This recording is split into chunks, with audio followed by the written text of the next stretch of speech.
नमस्कार दोस्तों। स्वागत है आपका एक बार फिर से आपके अपने YouTube चैनल टीचर्स क्लासेस में। तो दोस्तों, ये है आज का quote. The pain you feel today will be the strength you feel tomorrow. तो दोस्तों, आज का हमारा टॉपिक है फोटोसिंथेसिस, प्रकाश संश्लेषण। ये एक ऐसा टॉपिक है जिसे आप लोग छोटी से लेकर बड़ी क्लासेस तक लगातार पढ़ते हैं। ऑलमोस्ट हर स्टूडेंट ये जानता है कि फोटोसिंथेसिस क्या है। प्रकाश संश्लेषण, अगर सिंपल भाषा में इसे कहें तो भोजन का निर्माण। अब सवाल यह है कि भोजन का निर्माण कौन करता है? तो जितने भी ग्रीन प्लांट्स हैं, जितने भी प्लांट्स हैं इस अर्थ पर, वो अपने भोजन का निर्माण करते हैं। और क्योंकि वो अपने भोजन का निर्माण खुद करते हैं, इसलिए उन्हें ऑटोट्रॉफ्स कहा जाता है, यानी कि स्वपोषी, ऐसे जीव जो अपना भोजन स्वयं बना सकते हैं। मनुष्य अपना भोजन स्वयं नहीं बनाता। मनुष्य सिर्फ अपने भोजन को पकाता है। रॉ मटेरियल या कच्ची सामग्री जो है वो उसे प्रकृति से प्राप्त होती है। लेकिन ग्रीन प्लांट ऐसे प्लांट हैं जो अपना भोजन खुद प्रिपेयर करते हैं। अब सवाल यह है कि ये भोजन कैसे प्रिपेयर करते हैं। तो इनके लिए इनमें बहुत शानदार मैकेनिज्म पाई जाती है। एक ऐसी प्रक्रिया पाई जाती है जिसमें छोटे छोटे ऑर्गेनल्स मिलते हैं और फूड को प्रिपेयर करते हैं। देखिए दोस्तों, डेफिनेशन। क्लोरोफिल की मदद से CO2 और वाटर, पानी का यूज करके प्रकाश की उपस्थिति में हरे पौधों द्वारा कार्बोहाइड्रेट यानी कि भोजन का संश्लेषण फोटोसिंथेसिस कहलाता है। इसके अंदर कुछ टर्म्स आई हैं। सबसे पहला है क्लोरोफिल, दूसरा है लाइट। रॉ मटेरियल के रूप में हमारे पास में CO2 और वाटर है, कार्बन डाइऑक्साइड और वाटर है। और लास्ट में हम फॉर्मेशन कर रहे हैं कार्ब्स का, कार्बोहाइड्रेट का। ऐसा क्या है कि CO2 और वाटर को मिलाकर कार्बोहाइड्रेट का फॉर्मेशन कर लिया जाता है, इसे हम अभी आगे देखेंगे। उससे पहले हमें देखना है कि फोटोसिंथेसिस की क्या इंपॉर्टेंस है। तो देखिए, सबसे पहला, फोटोसिंथेसिस के बिना पृथ्वी पर जीवन संभव नहीं है। क्यों नहीं है?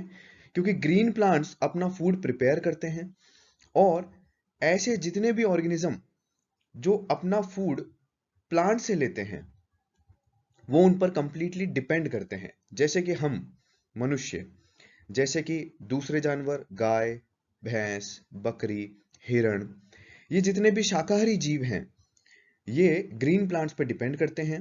और इन शाकाहारी जीवों पर मांसाहारी जीव जो हैं वो डिपेंड करते हैं। आपने इकोलॉजी में पढ़ा होगा इसे कि प्लांट्स जो हैं उन्हें खाते हैं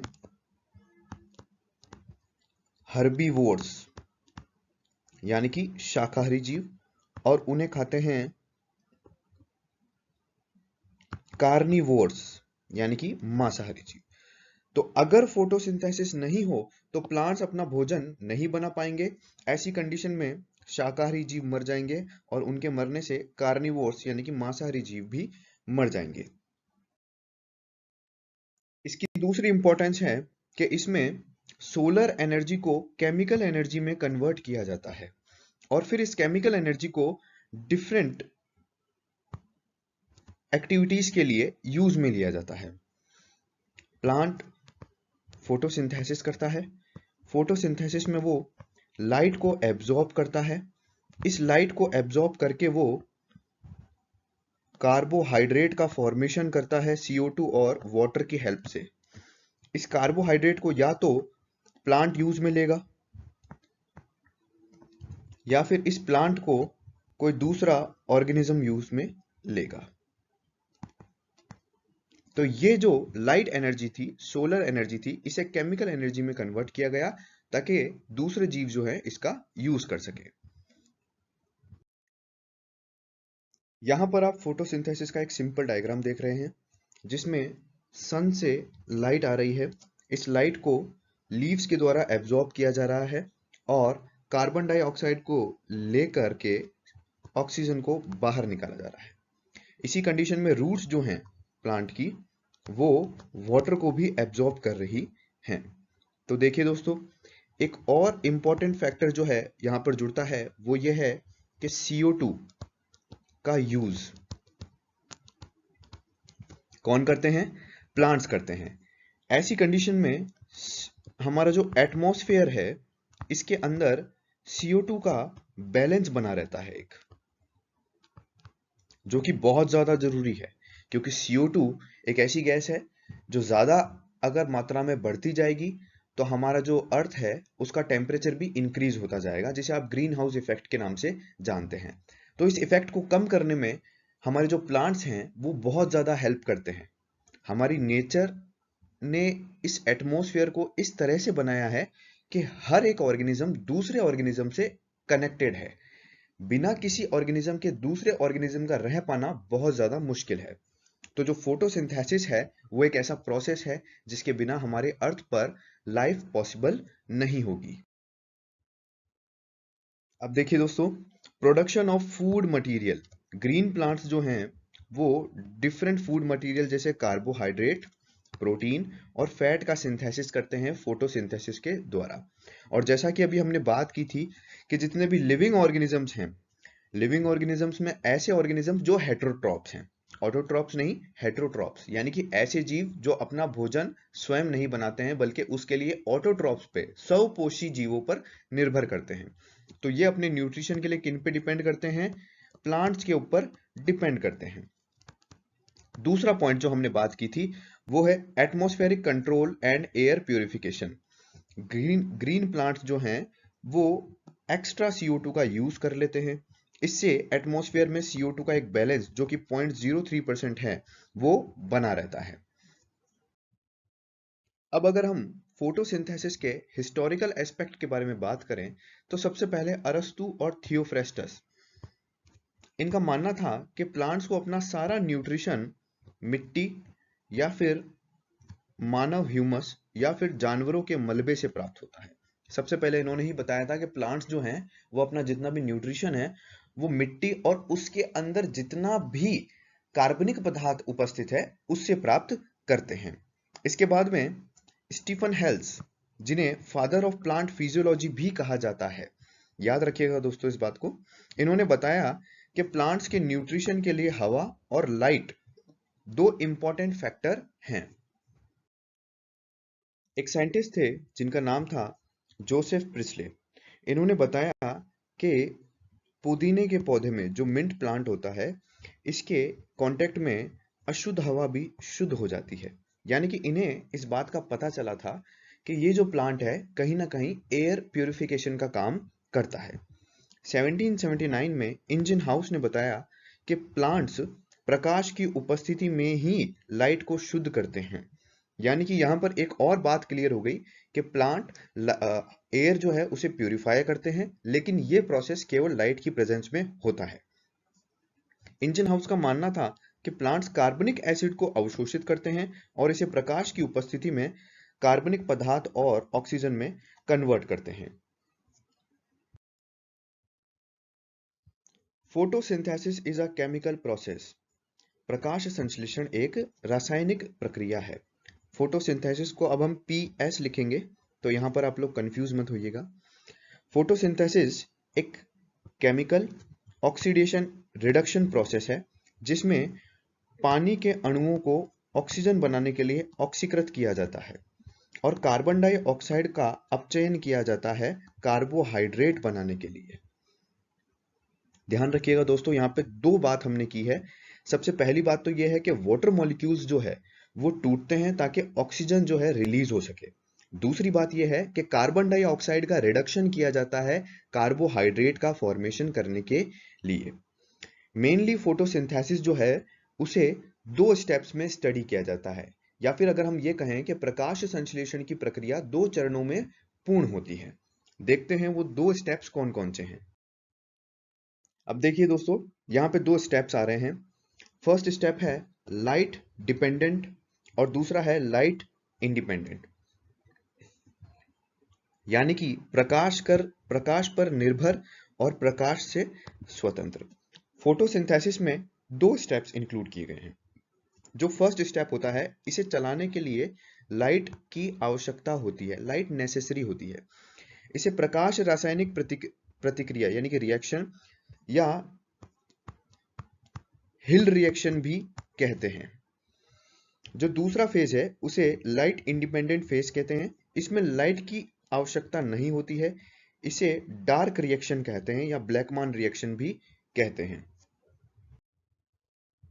अब देखिए दोस्तों, ये है फोटोसिंथेसिस से जुड़ा हुआ एक सिंपल सा डायग्राम। हमने बात की कि फोटोसिंथेसिस जो है वो दो स्टेप्स में होता है। एक है लाइट डिपेंडेंट और दूसरा है लाइट इंडिपेंडेंट। अगर आपसे ये पूछा जाए कि फोटोसिंथेसिस कौन से ऑर्गेनेल में होता है, तो आपको कहना है क्लोरोप्लास्ट, हरित लवक। इसके अंदर फोटोसिंथेसिस होता है। ये जो स्ट्रक्चर आप यहां पर देख रहे हैं, ये क्लोरोप्लास्ट का डायग्राम है। क्लोरोप्लास्ट एक डबल मेम्ब्रेन ऑर्गन है, यानी कि दोहरी झिल्ली युक्त कोशिकांग है।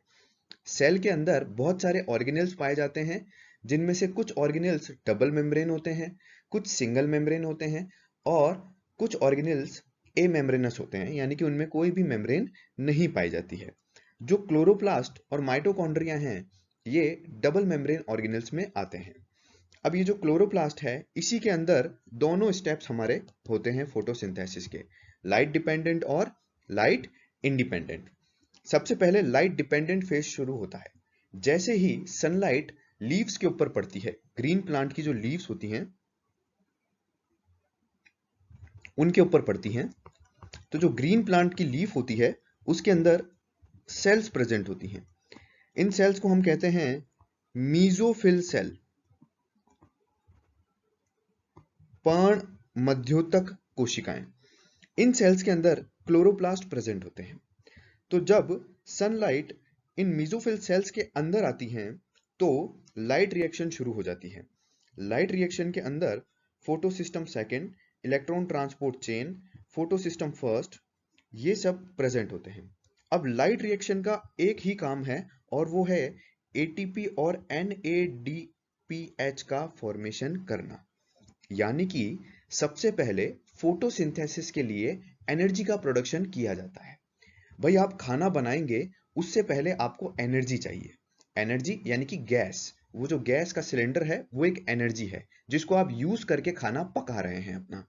तो यहाँ पर हमारा जो एटीपी और NADPH है वो हमारे गैस सिलेंडर हैं। अभी हमने फूड का जो प्रिपरेशन है वो स्टार्ट किया है, फूड बनाया नहीं है, सिर्फ एनर्जी जो है उसका प्रोडक्शन स्टार्ट किया है। अब एक सवाल और आता है कि ये जो लाइट डिपेंडेंट रिएक्शन है ये कहाँ होती है और लाइट इंडिपेंडेंट रिएक्शन ये कहाँ होती है। तो दोस्तों याद रखिएगा, क्लोरोप्लास्ट जो होता है उसके अंदर कुछ स्पेशल स्ट्रक्चर्स पाए जाते हैं जिन्हें हम ग्रेना कहते हैं। ये जो ग्रेना होते हैं ये कुछ इस टाइप के स्ट्रक्चर होते हैं, बहुत सारे एक के ऊपर एक जमे हुए। ऐसा लगता है जैसे कोई सिक्कों का ढेर है। तो ये जो सिक्कों का ढेर है ये ग्रेना कहलाता है। अगर हम बात करें केवल और केवल एक सिक्के के बारे में, तो इसे कहा जाता है ग्रेनम। तो ये जो ग्रेना है इनमें फोटोसिस्टम फर्स्ट, फोटोसिस्टम सेकेंड और लाइट रिएक्शन होती है। लाइट रिएक्शन एटीपी और NADPH का फॉर्मेशन करती है। अब ये एटीपी और NADPH जो है क्लोरोप्लास्ट के मैट्रिक्स के अंदर आ जाते हैं। क्लोरोप्लास्ट का मैट्रिक्स या स्ट्रोमा। याद रखिएगा दोस्तों, जो हमारी डार्क रिएक्शन है यानी कि लाइट इंडिपेंडेंट फेज, ये क्लोरोप्लास्ट के स्ट्रोमा में होती है और यहीं पर हम CO2 का रिडक्शन करते हैं और हमारे कार्बोहाइड्रेट का फॉर्मेशन करते हैं। यहां आपको एक और बात याद रखनी है कि अगर कार्बोहाइड्रेट उसी सेल के अंदर स्टोर किया जा रहा है तो वो स्टार्च की फॉर्म में स्टोर किया जाएगा, लेकिन अगर उससे किसी अदर सेल में उसे भेजा जा रहा है तो सुक्रोज की फॉर्म में उसका एक्सपोर्ट किया जाएगा। तो दोस्तों ये तो थी हमारी फोटोसिंथेसिस के बारे में एक नॉर्मल बात। अब हम बात करेंगे फोटोसिंथेटिक पिगमेंट्स के बारे में। फोटोसिंथेसिस में हमने शुरुआत में ही बात की थी क्लोरोफिल। क्लोरोफिल जो है एक पिगमेंट है, एक वर्णक है। अब उसके साथ में कुछ और वर्णक मिलकर फोटोसिंथेसिस का प्रोसेस करवाते हैं। 1962 में एक साइंटिस्ट थे जिनका नाम था ग्लास। इन्होंने कहा कि जीवन एक प्रकाश रासायनिक घटना है। इसमें प्रकाश ऊर्जा को रासायनिक ऊर्जा में बदलने में सबसे महत्वपूर्ण जो यौगिक है वो क्लोरोप्लास्ट में उपस्थित वर्णक है। ये जो क्लोरोप्लास्ट है इसके अंदर एक मेन पिगमेंट पाया जाता है जिसे आप क्लोरोफिल के नाम से जानते हैं। मेनली 3 फोटोसिंथेटिक पिगमेंट्स अब तक देखे गए हैं, वो हैं क्लोरोफिल, कैरोटिनॉइड्स और फाइकोबिलीन्स। फाइकोबिलीन्स के बारे में हम बात नहीं करेंगे क्योंकि ये प्रोकैरियोट्स में प्रेजेंट होता है। हम बात करेंगे प्लांट्स के अंदर पाए जाने वाले पिगमेंट्स के बारे में। प्लांट्स में 2 ही पिगमेंट्स मेनली प्रेजेंट होते हैं, वो है क्लोरोफिल और कैरोटिनॉइड्स। तो दोस्तों सबसे पहले बात करते हैं क्लोरोफिल के बारे में, जो कि फोटोसिंथेसिस का सबसे महत्वपूर्ण, सबसे इंपॉर्टेंट पिगमेंट है। इसे यूनिवर्सल पिगमेंट भी कहा जाता है, यूनिवर्सल पिगमेंट, क्योंकि ऑलमोस्ट हर प्लांट्स के अंदर ये प्रेजेंट होता है। इसके 5 टाइप हैं, chlorophyll A, chlorophyll B, chlorophyll C, chlorophyll D और chlorophyll E. Chlorophyll visible spectrum की ब्लू और रेड लाइट को अवशोषित करता है, जिनका तरंगदैर्घ्य या जो वेवलेंथ है वो 450 नैनोमीटर से 650 नैनोमीटर तक होती है। अब ये क्या होती है इसे हम आगे देखेंगे। सबसे पहले हम बात करते हैं क्लोरोफिल ए के बारे में, जो लगभग सभी प्लांट्स में मौजूद होता है। उच्च वर्ग और निम्न वर्ग दोनों ही प्रकार के पादपों में ये उपस्थित होता है। उच्च वर्ग के पादप यानी कि हमारे एंजियोस्पर्म, निम्न वर्ग के पादप यानी कि हमारे एल्गी, शैवाल। ये जो क्लोरोफिल है इसमें एक टेट्रापायरोलिक रिंग प्रेजेंट होती है। तो अगर हम सिंपली कहें कि क्लोरोफिल का स्ट्रक्चर कैसा होता है, तो देखिए दोस्तों, क्लोरोफिल का स्ट्रक्चर जो है वो एक टेडपोल के समान होता है। टेडपोल आप लोगों ने देखा ही होगा, टेडपोल यानी कि इसमें एक हेड होता है और एक टेल होती है। जो हेड है उसे टेट्रापायरोलिक रिंग कहा जाता है और टेट्रापायरोलिक रिंग, और जो टेल है उसे फाइटोल रिंग कहा जाता है। हमने बात की थी कि क्लोरोप्लास्ट के अंदर ग्रेनम प्रेजेंट होते हैं। ये जो ग्रेनम है ये भी मेम्ब्रेनस स्ट्रक्चर होते हैं कुछ इस टाइप के। वही एक जो कॉइन के बारे में हम बात कर रहे हैं, एक सिक्के के बारे में हम बात कर रहे हैं, तो इसके अंदर जो टेल होती है वो एम्बेडेड होती है, यानी कि धसी हुई होती है, जबकि जो हेड है वो बाहर निकला हुआ होता है कुछ इस तरह से क्लोरोफिल का। क्लोरोफिल जो है इसके हेड के सेंटर में एक मैग्नीशियम एटम प्रेजेंट होता है। पोरफायरिन जो रिंग्स होती हैं उनके सेंटर में मैग्नीशियम एटम प्रेजेंट होता है। अगर आपसे पूछा जाए कि इनके हेड का साइज क्या होता है, तो 15 × 15 एंगस्ट्रॉम हेड का साइज होता है, जबकि जो टेल है उसका साइज लगभग 20 एंगस्ट्रॉम तक होता है। तो देखिए दोस्तों, यहां पर आप क्लोरोफिल का स्ट्रक्चर देख रहे हैं। यहाँ ये जो कंप्लीट स्ट्रक्चर है इसे क्लोरोफिल का हेड कहा जाता है। हमने कहा था क्लोरोफिल जो है एक टेडपोल लाइक स्ट्रक्चर है, जबकि ये जो लॉन्ग चेन लाइक स्ट्रक्चर है इसे क्लोरोफिल की टेल कहा जाता है। क्लोरोफिल ए और बी इन दोनों के स्ट्रक्चर में काफी सिमिलैरिटीज होती है, लेकिन एक डिफरेंस होता है, और वो ये है कि क्लोरोफिल ए में सेकंड पायरोल रिंग, ये जो सेकंड पायरोल रिंग है इसके थर्ड कार्बन के ऊपर, ये थर्ड कार्बन है, यहां पर मैथिल ग्रुप प्रेजेंट होता है, CH3 ग्रुप प्रेजेंट होता है, जबकि क्लोरोफिल बी के अंदर इसी जगह पर CHO ग्रुप प्रेजेंट होता है। हमारा जो क्लोरोफिल ए है इसे हमने यूनिवर्सल पिगमेंट कहा है। हमने बताया था आपको ऑलमोस्ट हर प्लांट्स में ये प्रेजेंट होता है। दूसरी बात इसके बारे में जो है वो ये है कि क्रोमेटोग्राम पर क्रोमेटोग्राफी एक टेक्निक है, जब हम इसका यूज करते हैं तो ये ब्लू ग्रीन कलर देता है। ब्लू ग्रीन कलर किस पर? क्रोमेटोग्राम पर। नॉर्मली इसका कलर ग्रीन होता है। अब आपसे पूछा जा सकता है कि ये ग्रीन कलर का है तो ब्लू ग्रीन कलर क्यों देता है? तो जो केमिकल्स हैं उनके साथ रिएक्ट कर जाने के कारण ये ब्लू ग्रीन कलर देता है। जो क्लोरोफिल बी है इसे हेल्पर पिगमेंट कहा जाता है। Helper pigment. और ये यूग्लिनोइड्स,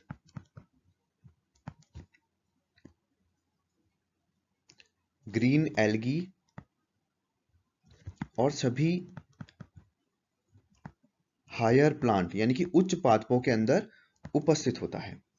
अगर बात की जाए इसके कलर के बारे में तो ये येलो ग्रीन होता है।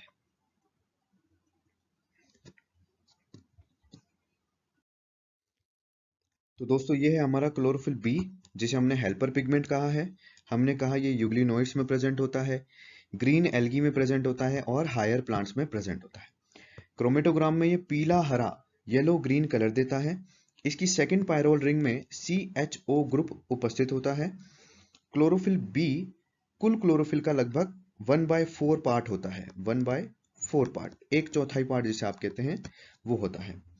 क्लोरोफिल बी एक्साइटेड हो जाता है सोलर एनर्जी को लेकर और अपनी एनर्जी को क्लोरोफिल ए में ट्रांसफर करता है। अब ये कैसे करता है इसे हम आगे आने वाली कुछ क्लासेस में देखेंगे। तो दोस्तों आज हमने क्लोरोफिल ए और बी के बारे में कुछ बात की है। आज के टॉपिक में से कुछ सवाल हैं। क्वेश्चन ए है, formation of ATP and NADH2 in photosynthesis is called light reaction, dark reaction, Hill reaction या none of these. B question है, which photosynthetic pigments gives blue green colour in chromatogram? Chlorophyll A, chlorophyll B, carotenoids या all of these. Question C है, dark reaction occurs in on thylakoid membrane, in thylakoid membrane, in mitochondrial matrix या in stroma. Question D है, phytol chains are hydrophobic in nature, hydrophilic in nature, both of these या none of these. आपका जो भी जवाब हो उसे आप कमेंट सेक्शन में लिख सकते हैं। तो दोस्तों अगर आपको आज की क्लास पसंद आई है तो इसे लाइक कीजिए, शेयर कीजिए और अगर आप इस चैनल पर नए हैं तो सब्सक्राइब कीजिए। Thank you so much.